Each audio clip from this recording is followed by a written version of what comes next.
Hi guys, in this video I will show you how to enter BIOS for a Lenovo Yoga 530-14 ARR.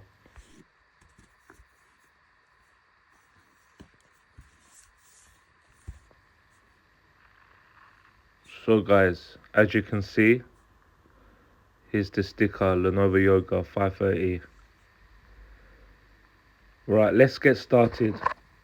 Power on the laptop. And then you have to quickly press F2, just like this.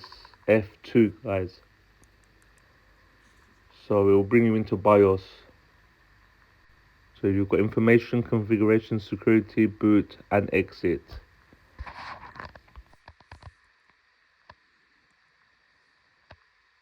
Right, that's the end of the video. If this video has helped you, please like and subscribe, and I will catch you on the next one. Thank you for watching.